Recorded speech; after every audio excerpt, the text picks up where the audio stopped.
We are live. It is 3:05 Central Standard Time in the United States, 9:05 BST in the UK. This is the Nomad Tech Project with Sam and Joe. Hey, coming to you live. Yeah, a little extra later. Coming to you live this first day of September 2024.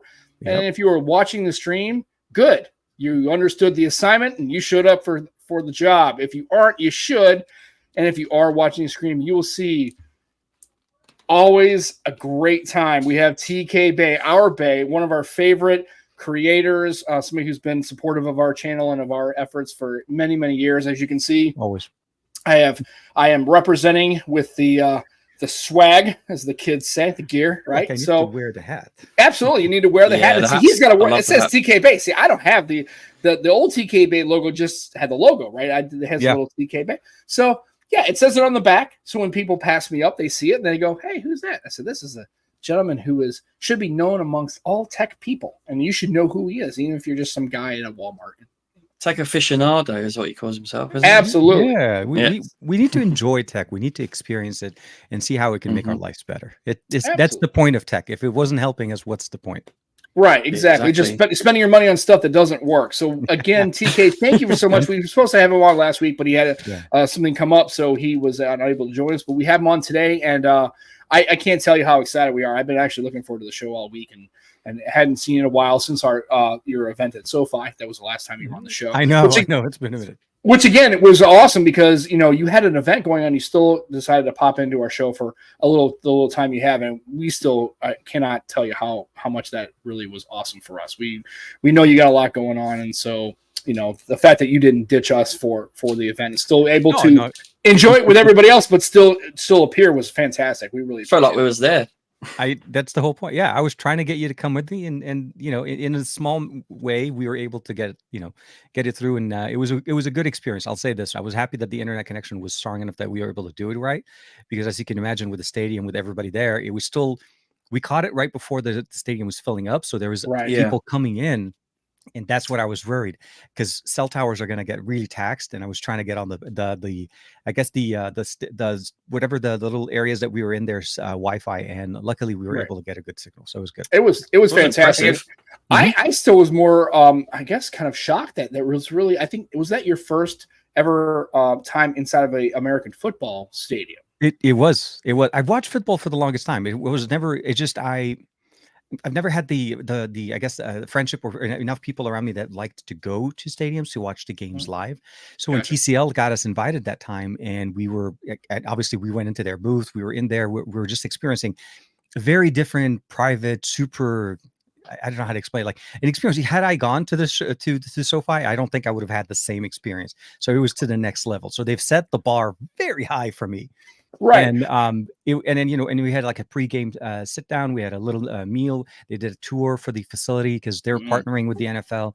So yeah, it was first time, but the best time. Let's just say that we started first and we started really high. So absolutely, very, very nice. TCL, an amazing stadium though to go to, dude. And I guess my question is, so I know that is the home of the San Diego Chargers, or I guess whatever, the LA Chargers now. I know it's the San Diego Chargers, but obviously.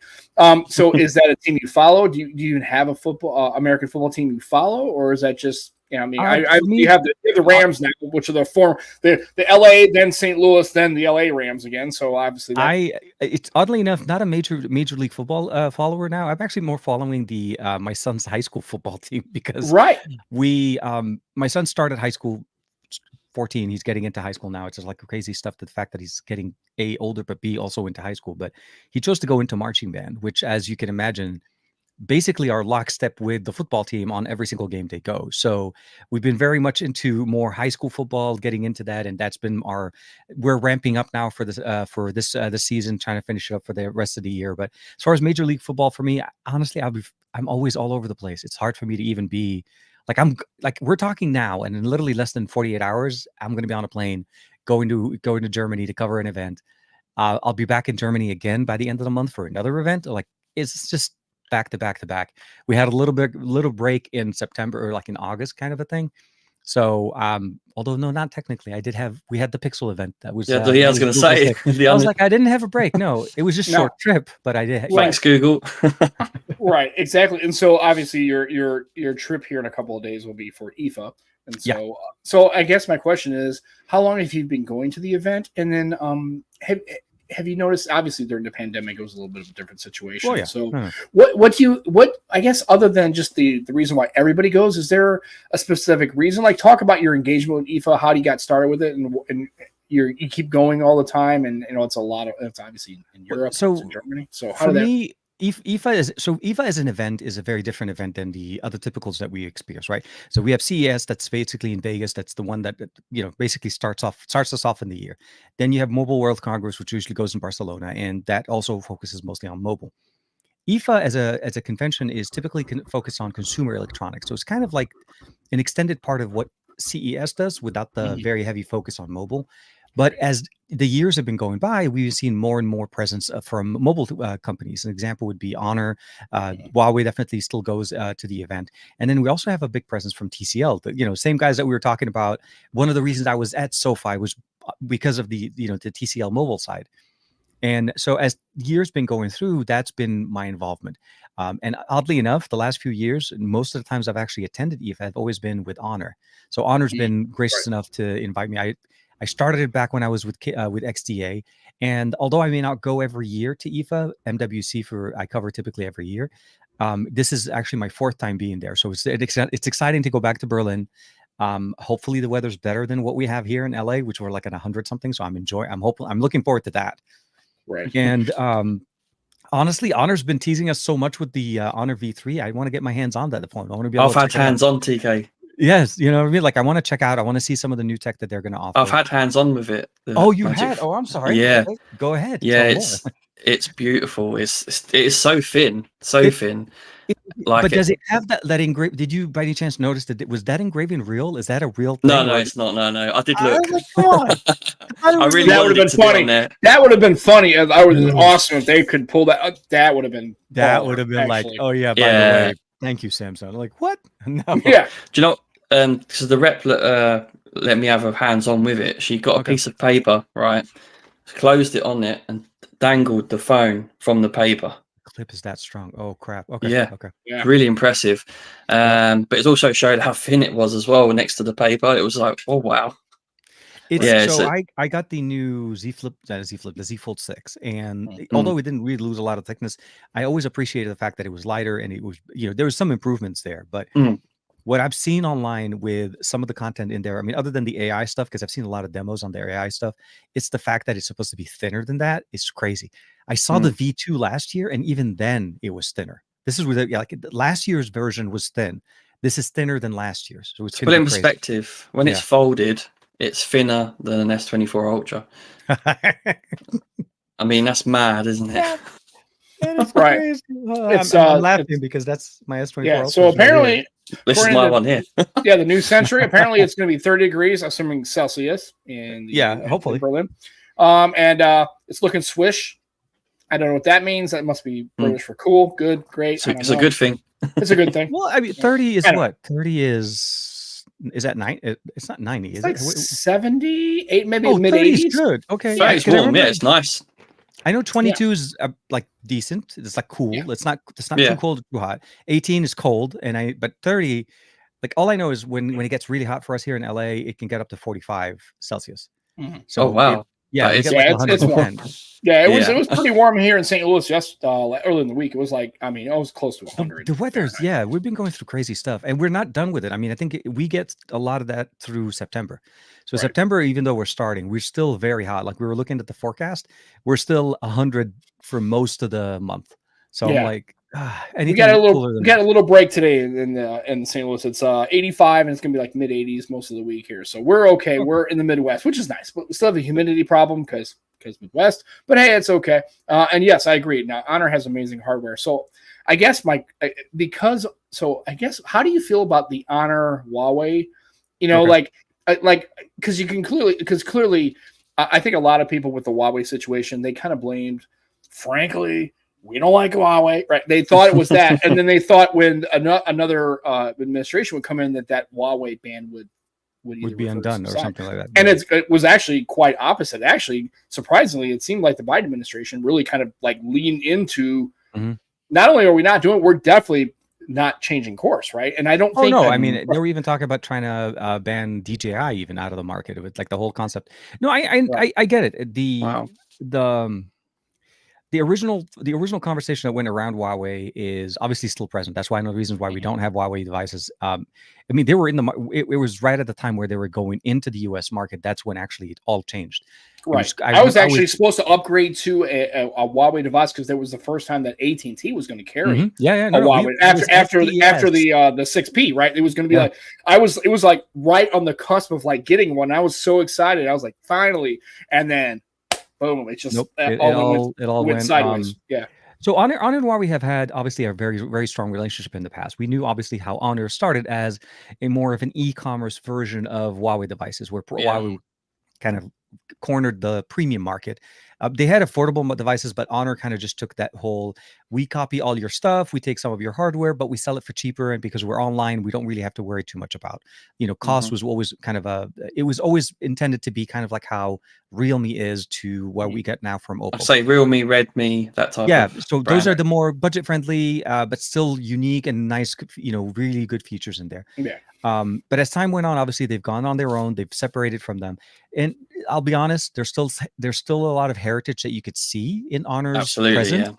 Like the UI, if we really keep in mind, like Magic UI still very much looks like, EMUI. So, but they're very much standing on their own. Their hardware development has been progressing year over year. I have to say the foldable game though, seriously, like they've been pushing the tech beyond other competitors. Like, I mean, between them and Xiaomi, Samsung really needs to pick up the book and it's like, hey, maybe read a page or something, I appreciate the design that we get and that it's a little bit wider on the Fold 6, but we could have gone with again, the V2 from last year or the V2S from last year were amazing devices, great cameras. They still are able to push in bigger batteries. They're able to push in faster charging than what we get right now. Because even with the Z Fold 6, we're not getting what we should be. But yeah, it's hard to knock that kind of experience. So you got the Magic series when it comes down to their phones. So the Magic 6 Pro, that was an amazing phone, and the V3, I'm pretty sure is going to be really nice and kick ass. So like some of the features that they're showing on some of the AI stuff, live translation, but they found a way to, I think it was on Gadget Match, I saw a video. They found a way to basically make live translation with the external display. So like if Joe and I were talking, let's say where I'm talking French and Joe's speaking English and so on, we can translate between each other and he can see the words as I'm saying them translated on the external display when you're holding it. So there's some functional things being added in here that truly really useful. Very useful, especially when you're traveling, not just holding a phone and hoping they can hear you. Here, if there's a busy place, they can see what you're talking. So things like that, I feel like Honor is starting to focus in on the software, which I always felt like was a little bit of the thing that we missed a little bit. We get great hardware, the software needs to complement. So yeah, I appreciate what they're doing. There's still some heritage. I mean, we still see some design, heritage in between the two, because I think they're not so bad though. Still in the same area. Oh no, I think it's a benefit to the consumer. Yeah, but I also feel like the fact that they're still based in the same areas. They separated companies, but they're still based in the same areas in China. So you kind of keep in mind, designs. You'll see designs jump from maybe one company to another. So excited to see what they have to offer and what other things, obviously, other than just the V3 that are going to cover, because it's one of their biggest shows. The new Magic Tab looks good. Was it? No, it's called now. I'm sure there'll be a new pair of buds somewhere, and I always love doing this at Honor events. I don't know if you've ever seen it, but if you've ever got a chance to go to an event and Honor has a booth, they always have this skin machine. It's kind of like, like Skin It or some of those companies you can buy skins. So they have a printing machine that will generate a skin. Obviously, the skins are Honor. They call them Honor fan art. They're designs that were submitted by Honor fans. But you can create a skin for any phone that you have. It doesn't matter what phone you are. It doesn't have to be Honor. It could be, I've seen people even put it for iPhones. So you're able to go in there and get custom skins from them. And so if if I'm able to get my hands on a V3, I hope I'll be able to at least get a skin for it there, like a nice custom. That'd be awesome. Make it yeah. Well, and you think about it, I mean, that's even better for them. So if you have an iPhone or a Samsung or any other device, the fact that you can put a Honor skin on it still gives them brand exposure. Absolutely, yeah. But so it's they still win. Exactly, it's a win-win for Honor. But it is literally one of their biggest. So they're always big at MWC, but IFA has been very, I would say, slim on companies. So it's between them, Huawei, and this year TCL as well. I mean, TCL always brings it, but I feel like from a major competition, it's Honor and Huawei at this point. I'm going to make one quick ask, like I said, as far as the Huawei thing, and what kind of drives me nuts is that I'm a huge Huawei fan. So, all things considered, with the political ramifications behind that statement, I understand that totally. So, what drives me a little bit, but I guess the fact that Samsung, they know that Honor, Vivo, Oppo, Realme, all those companies, they have zero, and they will not have zero penetration to US, right? Right now, Android manufacturers have kind of just decided, hey, look, it's really a Samsung, Apple world. The US North American market is. I'm hoping that's how I see it as a tech observer and as a consumer, right? Not really as a pundit or a magic ball wearer, right? Okay. What I would hope to see is one of these companies, I think, and there's no chance if you don't play, right? Okay. What do they always say? You don't ever score any of the goals that you don't make attempts on, right? You never do it, right? So at some point, one of these companies, OnePlus tried it with their, they're trying to get in with the T-Mobile, right? The carrier brand, because they realize it's very carrier centric, right? Absolutely. So in your discussions with Honor, and as an American, as a person who's in this market and understands it as well as you do, have they had any discussions about saying, like, look, we understand that at some point somebody's going to have to attempt on the Android space to penetrate past the Googles and the Samsungs, right? That there has to be somebody who can fill the Moto and dislodge that, right? Does Honor give you any kind of indications that they're making moves to that, or is that just something that maybe they hope they would do? Obviously, they're not going to tell you their marketing and strategic plans, obviously, at your level. But have they indicated anything to you that they're going to be the ones like, hey, somebody's going to have to do it? Yeah. If we have a chance, are we that team? Are we that company that can do that? I think so. Prior to the whole ban situation, Honor was in the US before Huawei. Honor actually used to sell their devices on Amazon. So and there used to be fire sales. I think it was the 6X and the 7X, and maybe even the 5X series. It was a budget-friendly device, but it was always kind of nicely, packaged. And they used to sell them on Amazon and they did very well. So there was never an issue for them to be in the US. But then when the ban happened, that kind of took them out of the game, and Huawei and then Axon at the same time, and then Axon was able to come back. But I'll say this, that every single event or every media event that we get a chance to talk, and we're talking to them whenever they're maybe coming up with new launches and so on, we always ask, is there going to be a launch in the US? Is there a plan to come into the US market? Honor's very conscious of what they want to do and what markets work for them. And I think the problem in the US isn't really that the companies don't want to get in, is just that getting in is very complicated. And it's because of that T-Mobile, AT&T, and Verizon conversation. It's not that they can't bring the phone and it doesn't work. Most Honor phones that I get from them work very well in the US. They support US bands without any issue. But the fact that is, if they sell it in the US, then they need to start having them compliant to their networks. So they have to get them certified. They have to the whole bells and whistles. What OnePlus was trying to do with T-Mobile. Right. And why most devices that launch in the US, they won't have Verizon's certification on it, because Verizon will not let them access their 5G networks unless they get that certification through them. So there's again, it's not that the companies don't want to come in. It's just that it's not as easy as going into, let's say, the UK. Because in the UK, it's already an established market that, there are carriers, and then there is the SIM-free ones where you could just go in and buy it by yourself. And that market's established. In the US, we don't have that much. There are budget phones, but for the most part, most of the US will buy either through, let's say, a Best Buy, a T-Mobile, a Verizon, or an AT&T store, because that's how their relationship is with their phones. It's through a carrier. So the thing is, Sam, you got to remember they're quite early in their journey, right? They became independent in only 2020. It's so very recent. Yeah, their growth from there to now is unreal. They're the fastest growing. And I think they're trying to establish themselves more in Europe at the moment. Right. And like I said, I understand the carrier dynamic. I realize that, these companies have to pay a ton of money, and that's the barrier to entry, right? But I guess the question is Honor thinking about trying to establish, maybe not Verizon, but maybe T-Mobile or an AT&T partnership? In the timing that we've talked, in the amount of times I've talked to them, they've never said no. They've never said no, we're not going in, but they wouldn't elaborate on what plans or what they're trying to do. So is it on their radar? Absolutely, because I feel like it's a massive market that it's being untapped. If you think about it, being locked between, Samsung, Pixel. I mean, OnePlus also plays a pretty decent role in here, but basically Samsung, Pixel, and Moto and OnePlus, those are the major players that we have. TCL still sells devices in the US, but they're typically like carrier specials. They're very much into the budget friendly devices now. Unfortunately, they've left they stopped trying to go into the pro market, which is fine. Nothing's wrong with it.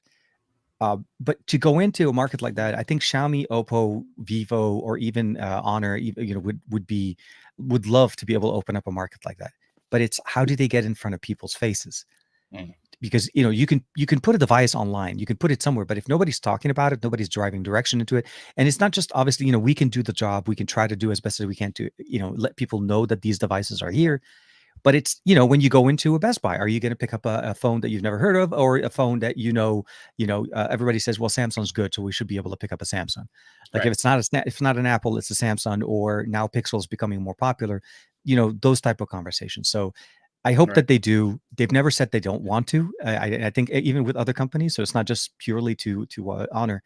But it always behooves me, or at least puts me in an awkward position, because we ask the same question year over year. They know we're going to ask the question, and I'm sure in the back of their mind, they're like, we wish we had the right answer. We wish we could say yes. We wish we could kind of. It's a difficult one, though, isn't it? It's really a hard one. Quite a tough one.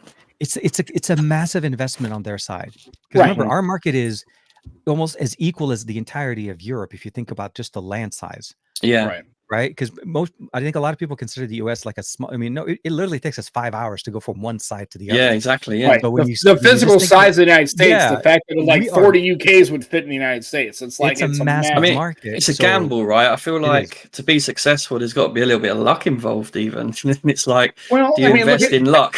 Yeah, but look at Microsoft that tried. There's a few companies that tried from China. Yeah.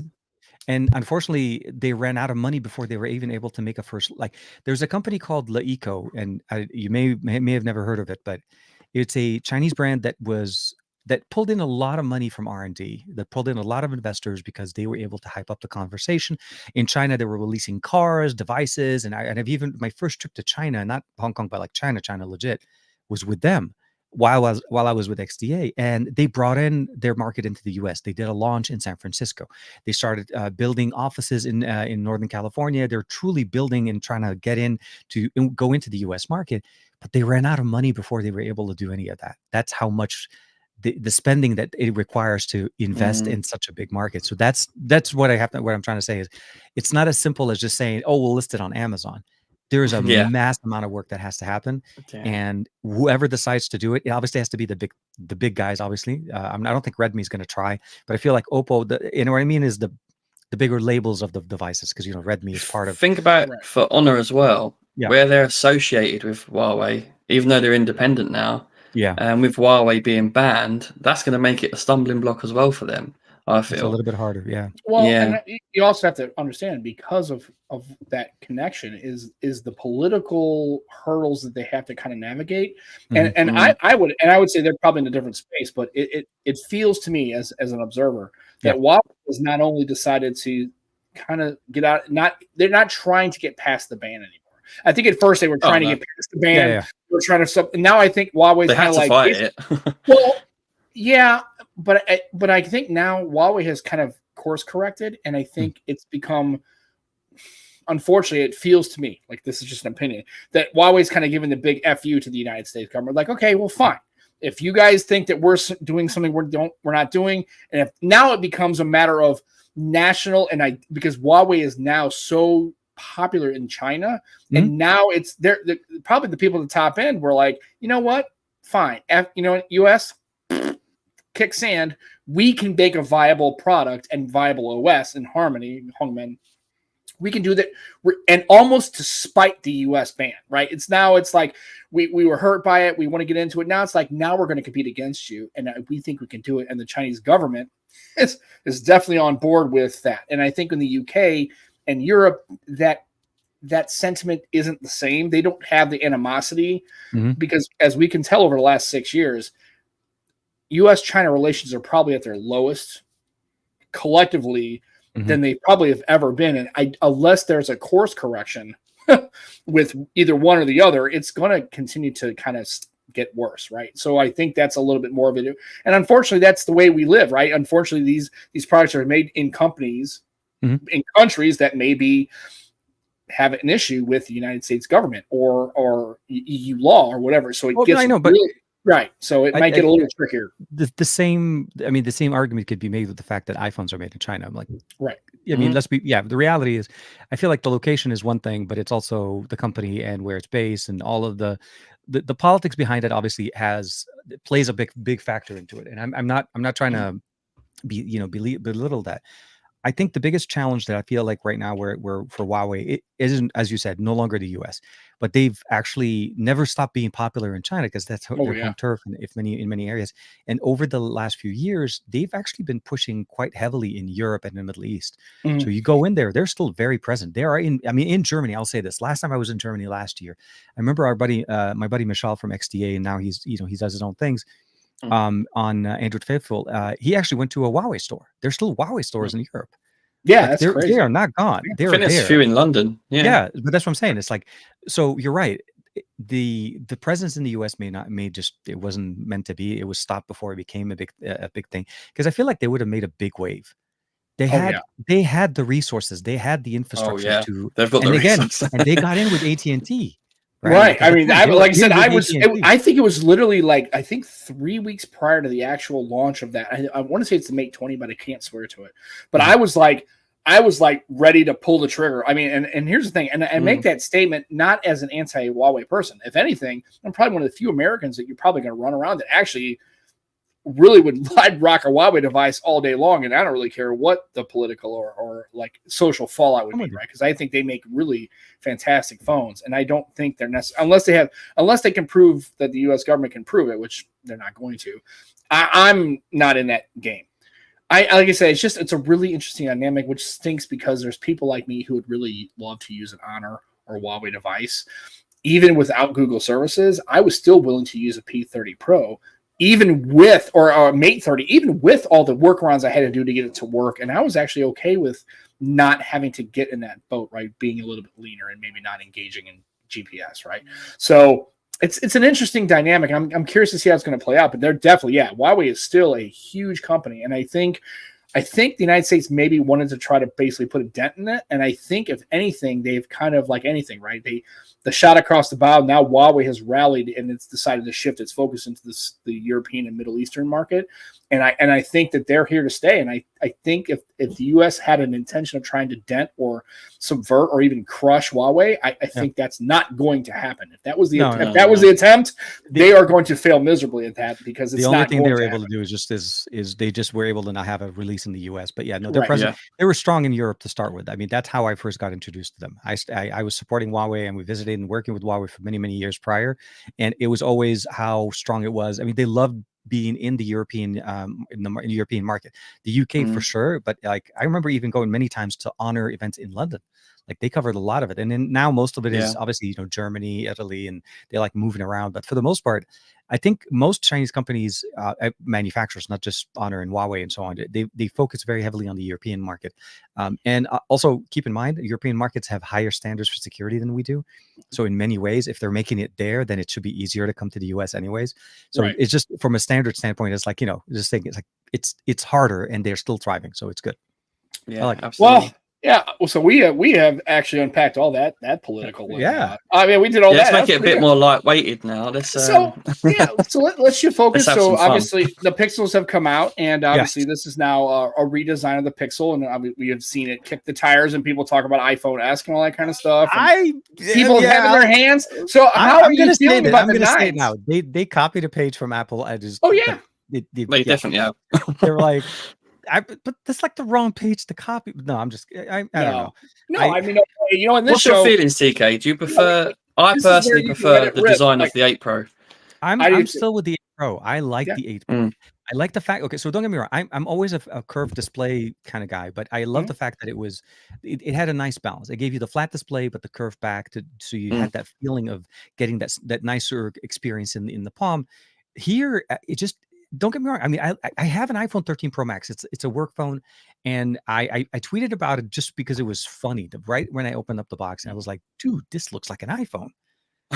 There's no way. So I put them next to each other, and everybody was able to, for the most part, like 99% of people were able to pick out which one was which. Right. But it was like, that is not the design. I mean, I liked Pixel looking for the way Pixel looked. They kept the visor.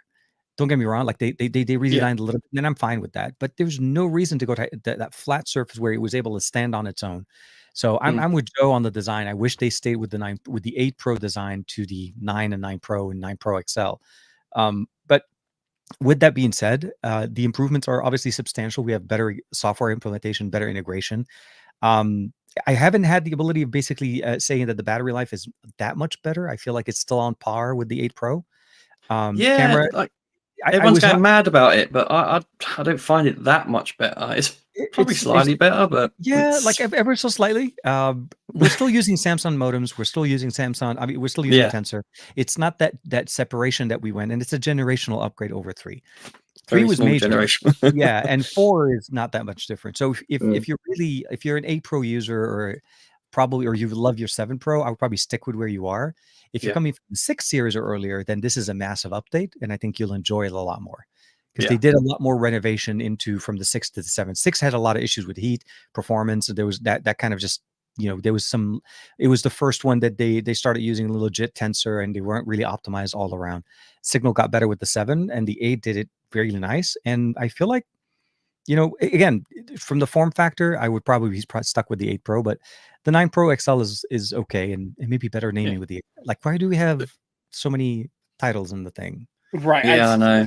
And like I said, I'm sticking with my 8, although I wish they would have had an 8 Pro, right? So I wish I would have had the smaller form factor with, I do like the fact that they have, I think that's nice. They had the 9, the 9 Pro, and the 9 XL. So if you don't want to move, that was pretty good. If they had to copy that page from Apple, they did it right. We needed a smaller Pro, and I feel like a lot of people always felt like, why do I have to go to a bigger display to get the Pro? Mind you, I'm okay with that. I've always gone that route. That's why I have the 9 Pro XL.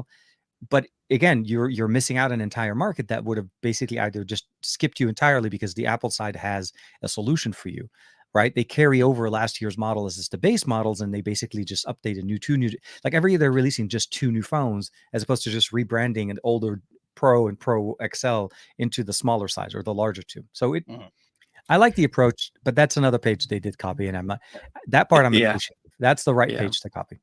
The only thing I don't like about the new stuff is can we please stop doing a 128 base model? Can we please stop that? Yeah, I agree on that. We need to ask Apple to stop. Once Apple stops doing it, it's a weird thing. I know it's hard to point the other side of the wall, but like, if Apple can sell a base model, whatever phone they're selling, and that's how they're marketing their pricing, it tells the Android side that people are accepting of that price. And the reality, you're right. I wouldn't buy a 128. I don't. There's no point.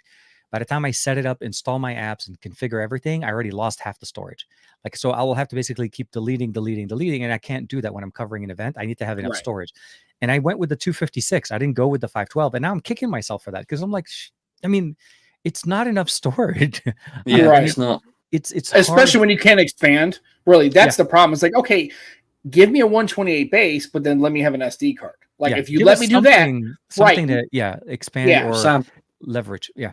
What I'm doing at the moment, I'm just compiling a letter to the EU that companies can't call phones pros unless they have certain specifications. Right. I reckon the EU will back it, so I'm going to send that letter. Right, because we can't get the US government to do that, so we'll have the European Union decide. The EU.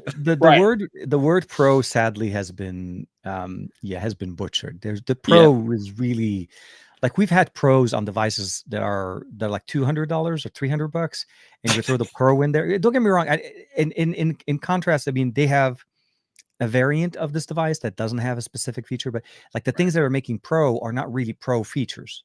No. You know what I mean? Like, it's a harder sale, and you're right. They have to have it has to be a distinguishing line saying what makes this a pro user. Why can't I call myself I'm a pro user? So I need the pro phone. And then, now we're having to use the word ultra because now the ultra is what pro used to be. Otherwise, God help us in the next generation. What is beyond ultra? Infinite? Like, what? The pro. the iPhone the 16 God Pro Max. phone. Yeah, like or some God mode, right? Activate God mode. Like the beast. I don't. I just wish that we would. I mean, we can't undo what's been done, but the Pro, unfortunately, yeah. If you hear the word Pro, although Pixel does actually put distinguishing factors between the standard and the Pro, and so that is, in my opinion, those are functional options. The camera stack, obviously, for sure. Software wise, it's debatable, but I feel like it's because of the RAM. Also, they kind of stack it differently because you don't get the same amount of RAM on the Pro. So if you don't have enough RAM, it's hard to run certain things. But you know, we need that better delineation so people know what they're buying. It's just that the consumer, they think they're getting a Pro, but in reality, they're not. They're just getting a name. Right, I would actually argue that the Pro moniker should just be ditched altogether. Companies should just get away from that altogether. At this point, I think we could skip the Pro because I think at the end of the day, I think regular consumers it doesn't resonate, it doesn't land, and then people like us who are more tech enthusiastic or tech creators or content creators have kind of just dumped on the Pro the whole time, and we're just like, look, it's just not, it doesn't move the needle anymore. Nobody really cares, and so I think we come up with it basically just cancels the Pro. Right, say Pro Max. Like, come on. Right, maximum and Pro isn't a Pro professional. I don't know what's going on. Like, and I'm Pro Fold that it gets a bit. I'm sorry. Oh, no. Google's the naming on the Pro Fold is the Pixel 9 Pro Fold. To me, that was like, no. I feel like a lot of people are just going to skip that. They're going to just say the Pixel 9 Fold. Like, there's no reason to say Pro. I understand it's a Pro. I understand it has, but what makes this Pro over last year's Fold? Nothing, and it's not. There's not a Pro component. Like, at least with the 9 and the 9 Pro, there's two different phones, like a different hardware stack. In the folding space for Pixel, there is no other phone. Yeah, it's not like they don't have a $1,300 light or a stand, whatever. It's literally the only foldable in the 9 series. It's like, I don't know why you had to put the fold on. And it starts at $1,800. Like, it doesn't start cheap. Yeah, that's the base model. Yeah, and I'm actually I'm glad you mentioned the Fold, and I'm gonna piggyback this. I know I saw a report that the Fold 6's sales are obviously underperforming. My argument would be that I think consumers are not going to get on board with the foldable or flippable. Maybe the flippable. Maybe that's the more palatable. There's a bigger market for flip phones now. But I think the foldable, I'd say in the next 3 to 5 years, foldable is going to dry up in the US at least. And I think unless something really massively changes with consumer usage, consumer engagement, I think the foldable market is going to probably shrink and go away. I don't know, though, Sam, because the reason I think no is because the likes of Vivo, Honor, they're coming in hard with these folds. I mean, I'm interested now, Sam, and I wasn't, was I, before? I'm actually going to switch up my Xperia to the V3. Right. And I'm curious, TK, what your thoughts about that? Like I said, that's just kind of like my own kind of opinion about, and this is coming from somebody who owns. I own a foldable. I've been on that train. He loves it. He loves it. I've probably been more a proponent of foldables, even when people are just like, in the Fold 2 and Fold 3 days, people are like, I think that's stupid. And I think now people kind of see it, but I don't know. What are your thoughts on that? Like, I know the flippable market. Let's just talk. The market has more competition, and I think that's one of the reasons why we're seeing more play in that market, right? We have Moto jumping in, but Moto's also bringing down the price for it as well. They're releasing a standard model and a full-fledged flagship one. The foldable area. So Samsung's bread and butter has always been their rectangular phones, not the foldables. So the S series, the Note series were always their sales team as far as making numbers, as well as their A series. When Samsung was having a lot of struggles when their Note started to suffer sales and their S series started to suffer sales, they combined the two and they called it an S series, and even though it's technically a Note. So they did a smart combination between the two and brought two fan base to make the numbers come up. The folding experience in the US right now, we have 3 foldable devices, right? We have the Pixel, and we have the OnePlus, the Open, and then we have Samsung. But the Pixel and the Pixel you'll probably see in the carriers because they have a relationship with carriers. But OnePlus pretty much is just a Best Buy relationship. So really, most consumers are not seeing the full gamut of options that we have. The OnePlus Open is an amazing device. From what they were able to accomplish last year, it is still a better device, in my opinion, if I'm recommending it to somebody, than the Fold 6. And nothing against that. I'm not trying to take away anything from the improvements that they've done with the software and the AI and all the functions. I'm just looking at it from the form factor. It's still a wider phone. It still gives you a better experience overall in the camera side. I feel like the camera stack, because in the Fold 6, what we see in every generation is that we get one good camera. Right. Yeah. And they're not trying to improve the rest of the stack. We're still talking 10 megapixel, 12 megapixel complementing sensors, but a primary 50. And it's a great camera, which allowed me to stay in the Fold 5 for quite some time last year. But with the Fold 6, I just had a hard time. Just like leaving the open is hard to go into a Fold 6 because of what you're getting. And I'm not trying to take away from, I think the Samsung Z Fold 6 has a lot of great improvements, but they're minor. They're so minor that it's almost, you may miss them if you're coming from a 5. From a 4, maybe, but we are going to get more options, more competition. I mean, hopefully, and if not at the end of this year, but early next year, we'll see OnePlus's second generation foldable. Because that was the rumor of at least where Oppo is going to be releasing theirs. They're very much, they get one and the same. They're just different labels. Right. OnePlus really excite me at the moment. They're doing a lot of great things. I mean, they released that custom edition, the Apex.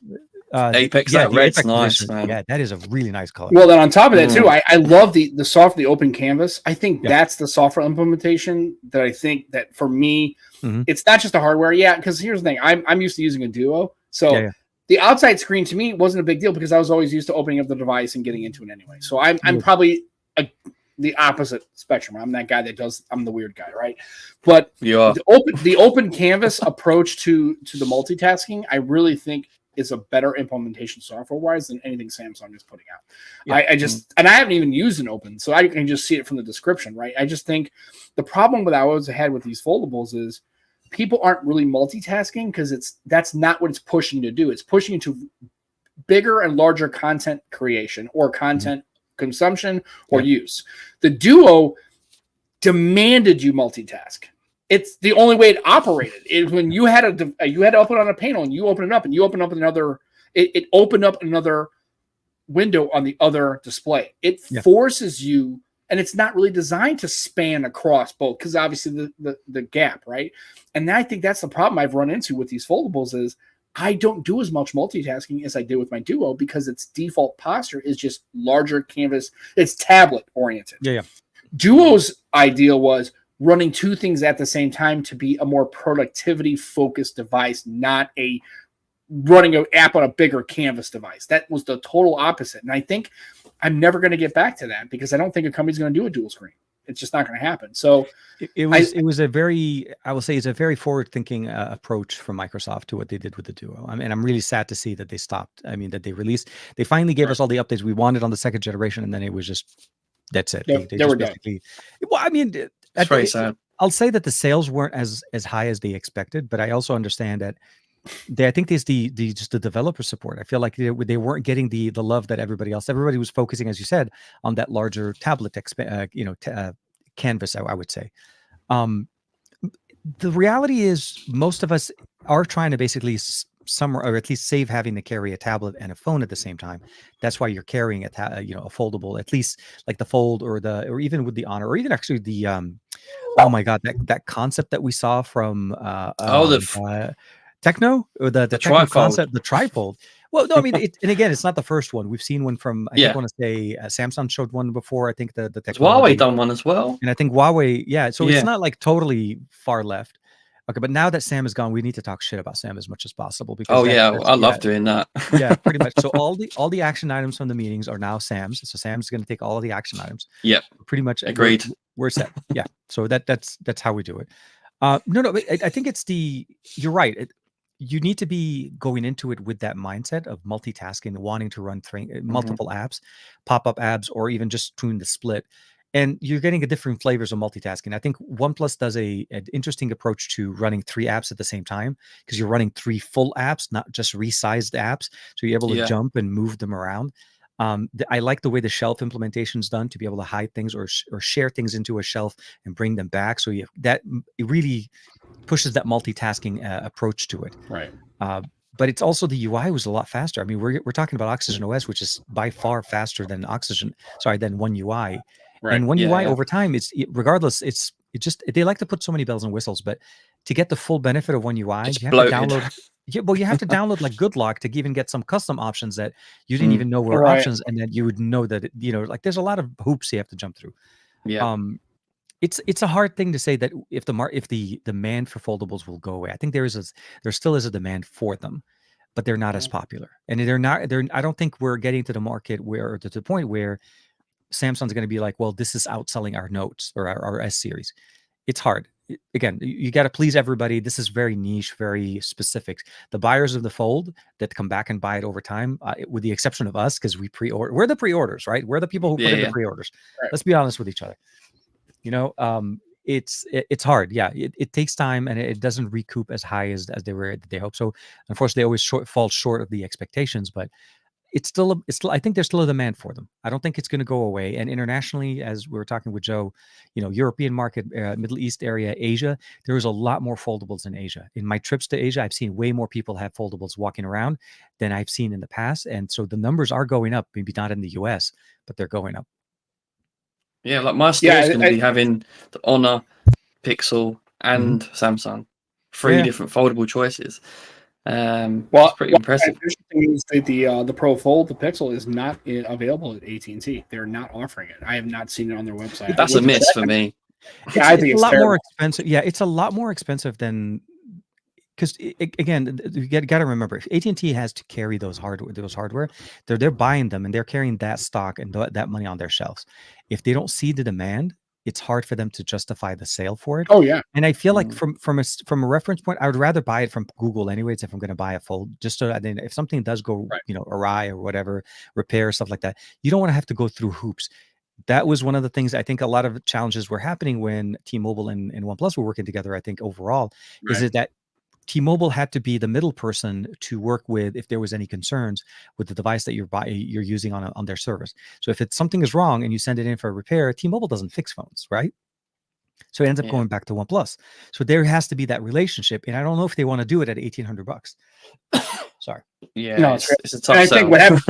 We'll look at what AT&T. At least my experience was with AT&T. When you buy an iPhone, you just go right. You don't go through AT&T at all. They're like, nope, we got no part of it. You go right to an Apple store. You go right to Apple. You get Apple Care. We don't care. We have no part of it. We don't care about it. That's on you. If you buy an iPhone, go right to Apple. Don't even come to us. And like they tell you up front. Whereas if you buy an Android device, you have other things going on. You have, Assurant, or you have a third party kind of situation going on. It's a different situation than an iPhone. They've always been very clear that Apple AT is like no part of iPhone. Nope, you got a problem, go to an Apple store. Apple is the only one who is able to do that. Everybody else has to go through them. Yeah, right. So it's an interesting. Like I said, we all remember the debacle of the first Fold, right? The number of returns that they ended up going there, and AT&T had to take all of those back. Yeah. Right. And like I said, it was exclusive on AT&T, I think, for a certain amount of time, if I'm not mistaken. Right. But this is not throwing shade at AT&T, although they do things that probably should deserve some shade. This is not that. I'm like I said, I just thought it was interesting because they are carrying all the other Pixel devices, but specifically this time around, I think they just did not see the original Fold move well enough for them to. And they did the same thing with Duo. The Surface Duo was available on AT&T. There was an AT&T variant. When the Duo 2 came out, they had no part of it. They're like, we're not moving enough of these units, and we don't have enough demand for this, so we're not going to do it. I guess my question is, one, do you ever see Apple doing anything fold flip? And if they do you think that's what's going to kickstart that at least in North America, will that kickstart more engagement with these and not be so niche? Are you asking me if Apple's going to invent foldables? Is that what you're saying? Well, that's what they do. They invent stuff, right?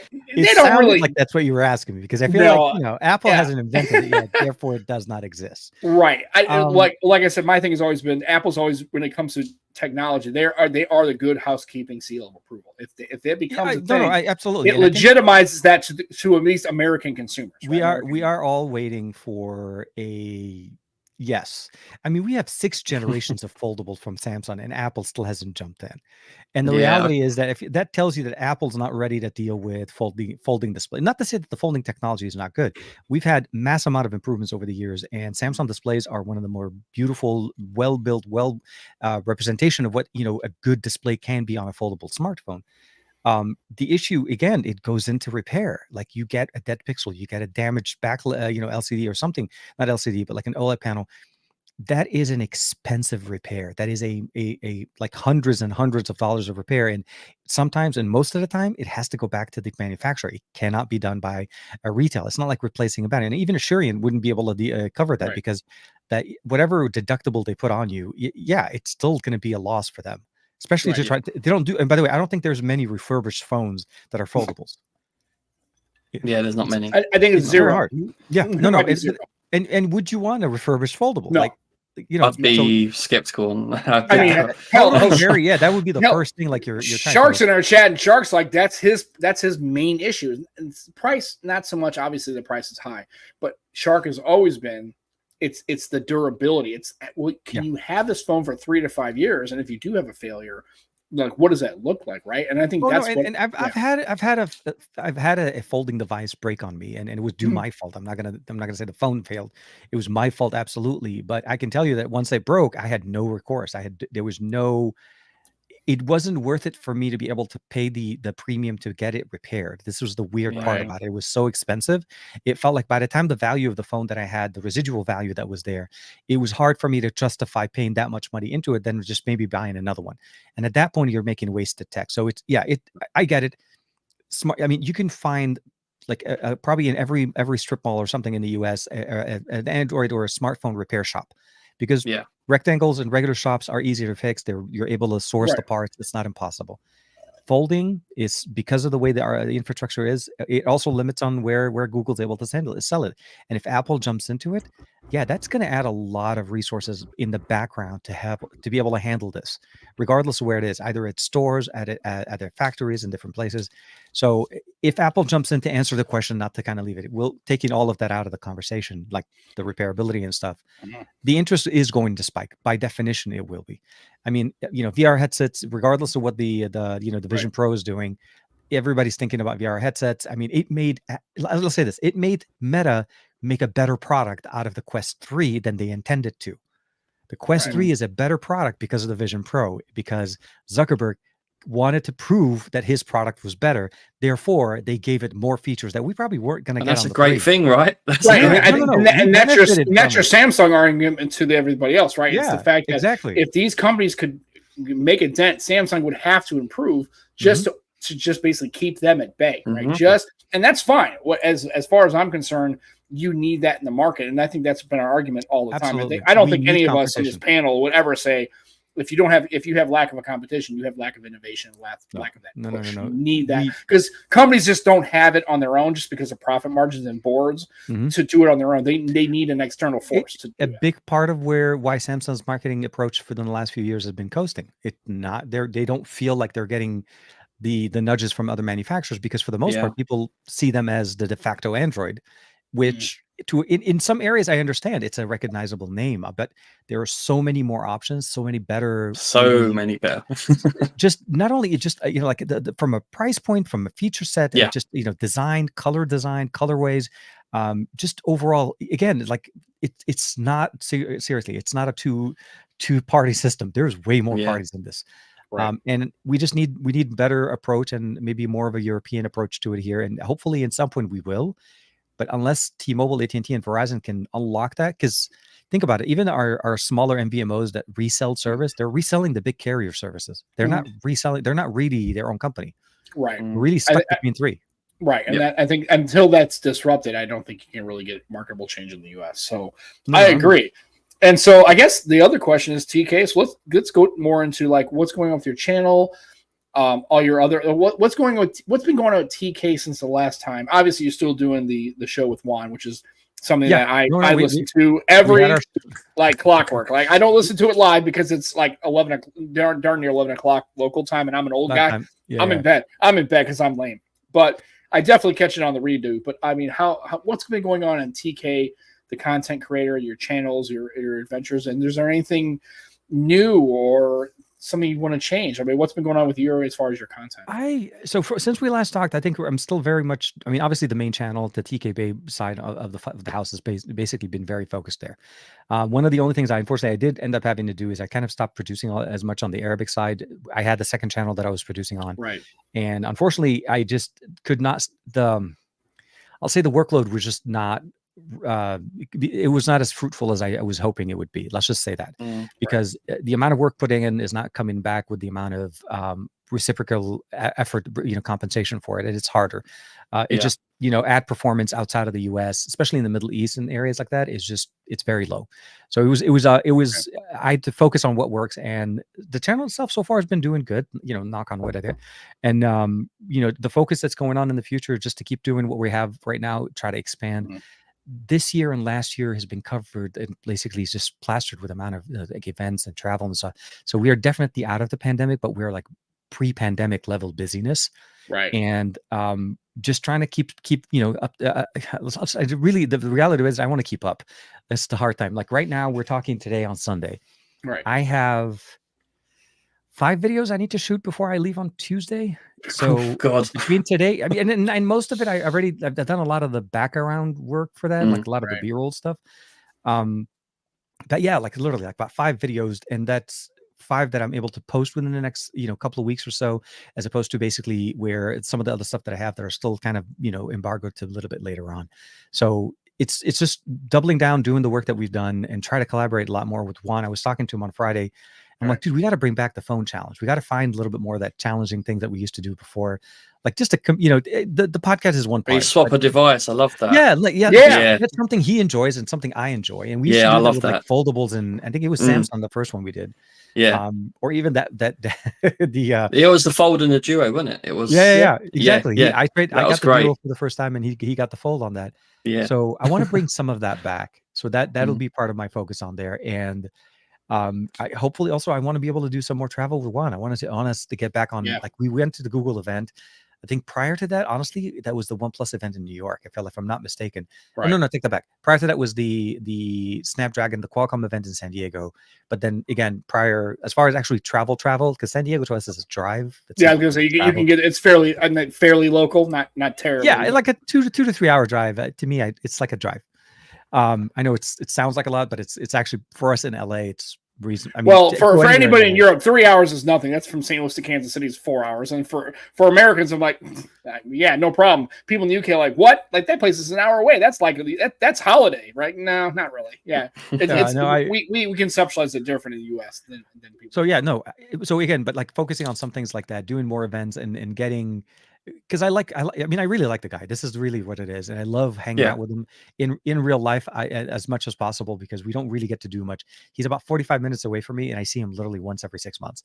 So yeah, it's too little, way too little. Add more of that, and hopefully trying to get some more coverage on that side. Do you know what? Us tech fans love seeing it as well. When we see you and Juan together, it just makes me smile. I love it. It's two cool dudes fun. Together talking. Yeah, no. But also, kind of like I said, I mean, like Juan is. To me, he's just on camera, off camera. He's a cool guy, and it's easy to bounce things off of him. As you are like as well.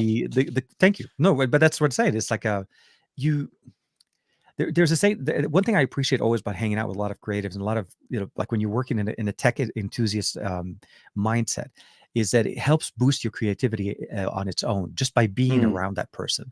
You motivate each other, don't you? And you feed off. You work on it. Also, sometimes getting a different perspective with somebody, or even talking to somebody like in the know, that when you try to talk to somebody else that doesn't know the tech world, and you're trying to maybe you're just like, oh my god, I can't, why is it like this? Why do they keep adding these features like that? And everybody was like, well, I don't know.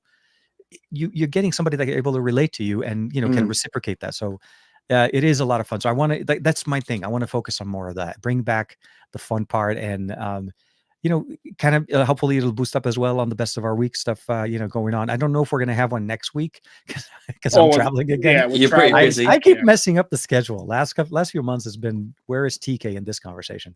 Right. But I'm sure. Yeah. Well, I think we'll be back on the 12th. So it'll be a lot of good stuff to cover, but hopefully that'll be my main focus, man. Keep, doubling down, putting the work, and hopefully, we'll get bigger, better things to do, and we'll see what other surprises. I mean, I know the year's not over yet. We have Qualcomm coming up in literally about a month or so, and we have obviously MediaTek that's going to come up a little bit later on. So we'll see the next year's generational, SoCs. If anything, last year did, we'll see again new versions of devices that are going to run the Gen 4 or the 9500, the next generation of phones. we're going to be busy. There's going to be a lot of things to talk about. So I'm looking. And I want to piggyback that. Yeah, I want to piggyback Jimmy's. That the Jami video did was really great. It was really kind of. It was fun watching you kind of explore that and really get into that. It was really kind of, I mean, obviously, to be fair, I love all your videos, honestly. So it's kind of, I kind of feel like it's kind of saying, well, I like it a little bit more than the other ones, but I just really, that video really kind of landed pretty well. It's a fun phone. It's fun to see Xiaomi. I mean, I was lucky enough to be able to, they were nice enough to send me the device to be able to check it out, but to see them learn from others, like actually do the work and homework, not just release, here's Gen 1, we're just going to check the box. No. They literally, to me, the biggest thing is it had a bigger battery than the Z Fold 6. That just kicked me. I'm like, come on. The flip phone has a bigger battery, charges faster. It's mad. Do better, Samsung. Come on. Right. Yeah. And that's the 6th iteration. Yes. Right. Yes. Yeah, it's the 6th generation, and it still does not have the same size battery. I mean, okay. Yeah, it's terrible. Look, we are suffering in the U.S. with the exception of OnePlus. We do, and maybe Moto in some areas. We do suffer on the charging speeds. We are very much on the low end. And I'll say this: this is my only gripe about the Pixel, because I'm going from a like the orange buttons. What case? The case. This is a. I can't remember the name of the company. They really caught my eye then. So it's because I always like a throwback to the Pixel 5 XL with the orange color. So unless I want to be able to get a case that's orange, I typically just like to put whatever. If I do get an option, I always it's a nice touch. Can I get there? Yeah, that's good. I like that. Yeah, I'm sorry. Companies don't understand colors, and they don't understand that having that orange was such a great. I loved. I mean, I missed that. It really feels like the Lumia days, right? When you had the Lumias, you had the bright red, the bright green, the bright yellow. I mean, it's just like you didn't have to put a case on it, you didn't have to put a skin on it, you didn't have to anything. It was just like the colors matter. And speaking of colors, I guess the new iPhone color is getting a little bit of heat. I guess it's the brown. Well, I mean, not my cup of tea, but I mean, as at least they're trying to do something other than just black and white and gray. Some people dig it. Some people, it might look nicer in person, maybe. Who knows? Probably, I mean, we'll see. Absolutely. And if you don't like the color, you can always go to extremeskins.co.uk and you can skin your shit. Right, you can skin your shit. #XYS. Literally skin your shit colored phone. Right, and they could literally make it doo-doo brown if you really want to. That's okay. I mean, it's not my jam. You went from dunking on the color to recommending the color. I love how you did that 360 on me on that one. You didn't even see it coming. That's how Sam flips. Yeah, I know. Like a spider monkey. Came at you like a spider monkey. No, I'm just kidding. But anyway, it's going to be a good time. So all we want is obviously your safety and health. We're traveling to Europe, traveling to Germany. Obviously, it's a long drive.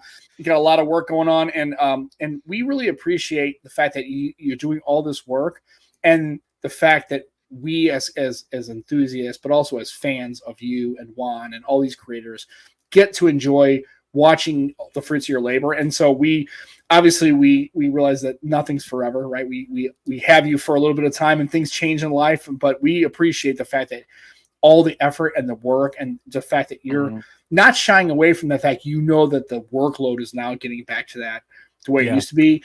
And the fact that you're doing it really for love of the game, because there's obviously, if there's tons of money in this, you would obviously be in a different situation, right? But the fact that you get in and do the work and you lean into it with the passion you do is remarkable, and it's something that we've really appreciated. And Joe and I, obviously, from this show, we are always fans and admirers of huge fans of your work, and like I said, we will continue to be in anything we can do to help grow. And obviously, everybody in this chat probably is very aware and very much into your channel. Yeah, anyone who listens to us definitely checks out TK already. For sure. But unfortunately, it's not the effort. I want to see Joe in person, though. We were at the same event. This year. Yeah. That man. Across the stadium. Yeah. We totally missed each other. It's like that's crazy such event. A shame. Samsung, the S24 Ultra launch was. I mean, it was a nice launch. And I was watching some of the content, and all I know is once I started seeing Joe's pictures posting, and I'm like, oh wait, okay, I know where he is. He's on the other side. It's like, like I said, and I never get a chance to go because I'm not in that life, right? I get it. And if I ever do, I told Joe the only thing I would do is like, it's great. I would just like gravitate to trying to find you and Juan and all my creators, just enough to say hi, if anything, face to name, and because it's different. Me and Joe are really close, but we've never met each other in person, obviously. And if we could have a chance to drive, I would drive to the UK. If I could drive across the ocean, I would. But yeah, it's different when you actually get to see that person that you've known digitally and over this in person. It just it lands differently, and it makes that connection solidify a little bit more, and you can't replicate it. It's so much nicer because 20 years ago this wasn't a thing, right? This is the future. We're living in a future world, right? Where the Sam in high school, you would have told me that this is what I would be doing one day, just as a hobby. I would have told you, Rod, you're crazy, or it would have been so expensive that it would have been prohibitive, right? It's just no way that could have ever been a thing, right?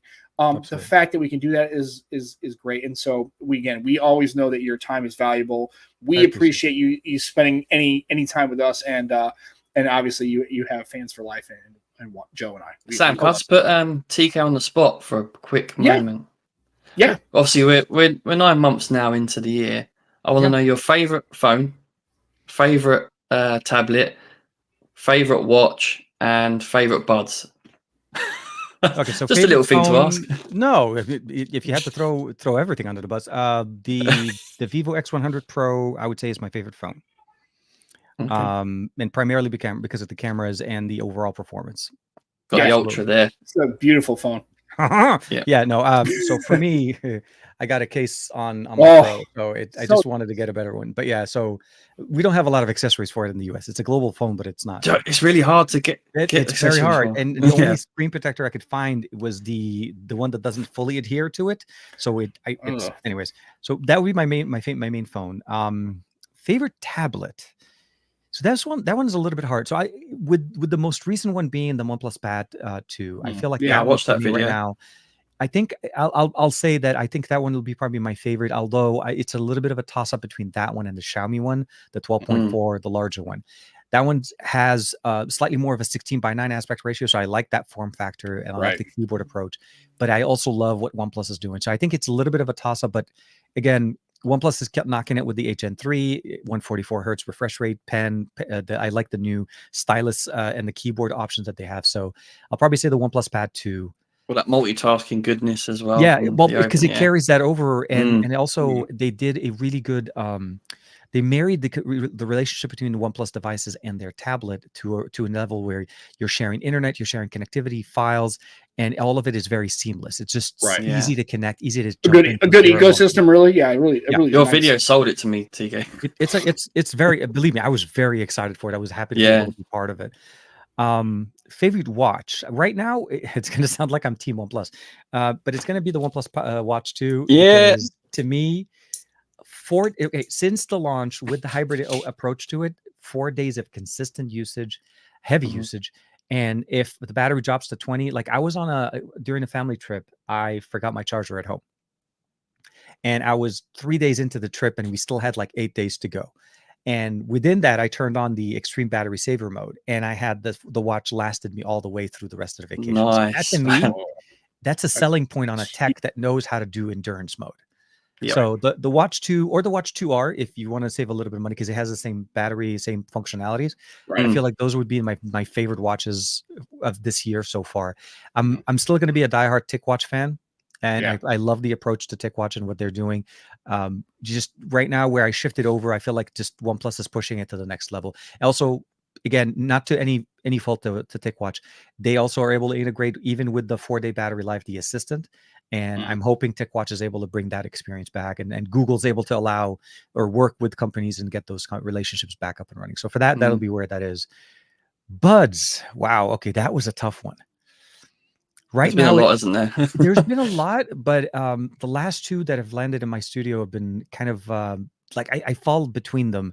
So the brand new Buds Pro 3 from OnePlus, but also Samsung's Buds. So, but there's a little bit of a catch on both sides, because to get the best experience from either one of them, you have to be on a proprietary version of that phone. So OnePlus has to be on OnePlus, and then Samsung has to be on Samsung to get the best experience. Otherwise, you're defaulting to like AAC and SBC, and I feel like such a weird, like we really should be incorporating LDAC and everything, and not have to stress it. But again, each are playing their own flavor. So Right. If you're Team Samsung, you're not going to have a problem with the Samsung one. Only thing you need is the latest version of the software to get the best experience. But otherwise, I feel like they're both competitors, and it's hard for me to make a decision on them. Although I will say, in my pocket right now is the OnePlus Buds Pro 3. So if there's a decision to be made, it's what's in my pocket. Right, and I was, as funny as I'm hearing this all happening, I'm thinking exactly what Dan just said. So you're basically, it's all OnePlus the things, right? Except for it's the a great ecosystem. Although I know, I would and Juan say says the same thing. He's like, I didn't think I would be an eco person. I was going to say, with Joe especially, I know he's back on the Pixel thing, but I know for a fact when he got and using that OnePlus 12, I would argue that Joe's favorite device is that phone. Other than the Vivos. Yeah. I know Vivo camera wise obviously is I still swear by Vivo's camera experience, even on the Pro. I haven't had a chance to play with the Ultra, although I would love to. I think for me it's just they've done so good the last couple of years. Like not just the last, I mean, they've been doing really nice.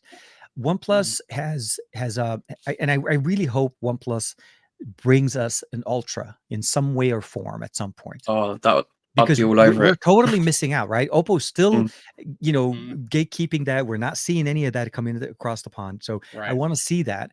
But till that day, as far as international market availability, the Vivo X100 Pro, 1-inch sensor on this, competing with the 14 Ultra, obviously, since the 14 Ultra is also global. I think those are great devices. I just prefer a little bit the color science and video when I'm using the Vivo, and I've used it so much now that it just blends really nicely with my Sony. So that was one of the reasons I like it. It's hard to tell which one is which. And I think that's what I love when a camera can do that. Yeah. Yeah, absolutely. Well, Joe, we're at 1 hour 10. So obviously we need to let our guests go. We could talk to TK all day because we talk Teslas and vehicles, electric vehicles. We didn't do any of that kind of stuff. There's a lot of topics we obviously there's so much tech. We could have like episodes and episodes and episodes, of course. Right, and then but obviously he's got to prepare for all that. He's got videos to make. He's got a trip. He's got 5 videos to make. 3 today. So my goal is to shoot 3 today, edit 1 for tomorrow, and then shoot 2 more tomorrow. And then as time is going on, as I'm traveling and I'm sitting in a plane, I'm bored doing nothing, just keep editing and uploading. And that's usually what ends up happening. I just need to get the work done and then spread out the edit parts. You know what I mean? Like it's again, one man show, 1 man production. You have to stagger. There's right, easy. Exactly. So we need to let you get to that. So again, thank you so much for dropping by and coming on the show. We realize that absolutely you could do a lot of stuff with your day. Obviously, that's way more productive. But you spending an hour with us I hope at least on your side. I don't know if you guys have Labor Day as well, Joe, in the UK, but at least for us in the US, it's a holiday weekend. So tomorrow's Labor Day. So hopefully, guys, if anybody's listening here in the US and they're enjoying their day off, hope you have a nice, safe, non-traffic related right holiday. TK, really, we need to get the TK traffic situation figured out. So that's our next goal on the Nomad Tech Project, is find a way to alleviate TK's traffic woes. Southern California, good luck. That's just not going to happen. But if we can find a way to do it, let's do that. But again, thank you so much for taking your time and coming on the show. And we love you, and we obviously are looking forward to your content and everything else in the later part of this year and early next year. We're really looking forward to that. So thank you. All right. So for Joe Hickey, we are going to sign off for the rest of the day. I will also, folks, just so we're clear, I forgot, and I'm going to just go ahead and out myself since I'm a complete idiot. There will be probably no audio for last week's show because as I was going through, we'll make it happen. I'll sort it out. We're going to try to make it happen. I'm going to see if I can. This was going to get posted because I won't touch it, but accidentally in StreamYard, I accidentally deleted the audio from last week's show in the cleanup because I'm a total moron. And anyway, so we're going to try to get that. Yeah, it's true.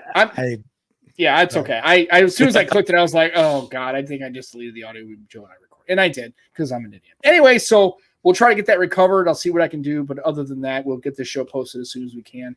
We again appreciate TK and wish him Godspeed on his trip to IFA and looking forward to his content. And we will catch you all next Sunday on the Nomad Tech Project with Sam and Joe.